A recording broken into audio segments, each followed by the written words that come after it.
Hey everyone, it's BDC again. Doing a short video on Empyrion on a workshop item that I whipped up a couple of nights ago. This thing is called the Constructor node, and it's a real simple idea, something I came up with when I was playing on a live server a few days ago. I've got my goofy little starter base, and a little HV pad, an SV pad, stuff like that. And I thought that it would be really cool to have a second constructor, but have it on its own power grid. So I flipped back here over into creative and created this guy. This is technically an early level 5 Alpha 9 survival design. It's extremely cheap to make, and it's just a simple idea of a little bit of concrete, a couple of cargo boxes, not container controllers. There's energy consumption is a thing here, and basically one large constructor. So you can basically build this on the cheap, and it's all solar powered, and it can run on biofuel. If I remember right, I want to say I used two tier 1 fuel tanks, so that's the equivalent of, I think, 240 cans of biofuel. But this thing is designed to run on solar.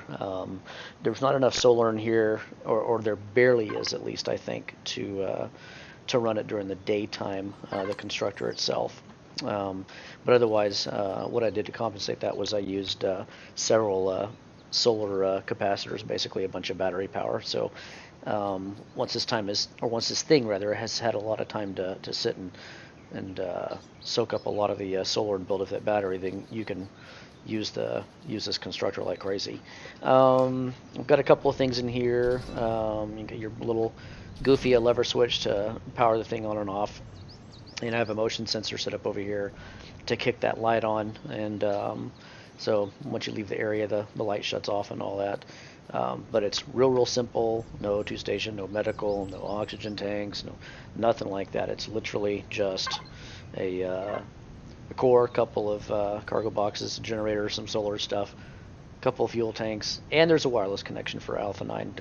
Neglected to mention that, and a constructor. So it just plays on the idea of doing distributed load type things, instead of stacking everything onto one power grid on one core.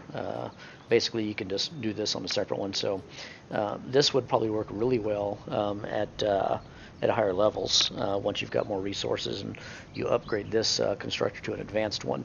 The only thing you have to be mindful about is the total power consumption versus solar and battery. So there's large battery capacitance in here. It holds quite a bit of energy.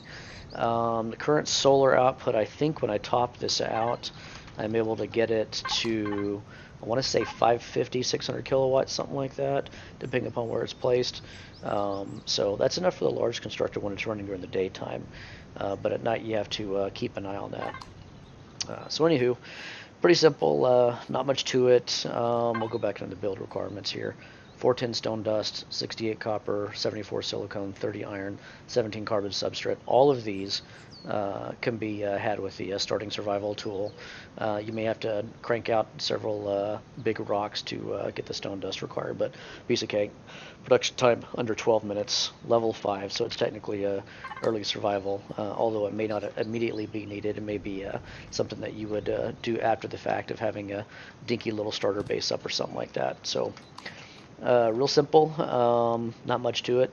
Hope you guys enjoyed it. If you did, please hit that like and subscribe buttons, and I'll be putting up content all the time on Empyrion and other games and things like that most every day. So please leave a comment or any questions you have down below, and I'll throw up a link to the Steam Workshop item in the description. So appreciate your time. Thank you very much. Have a good one.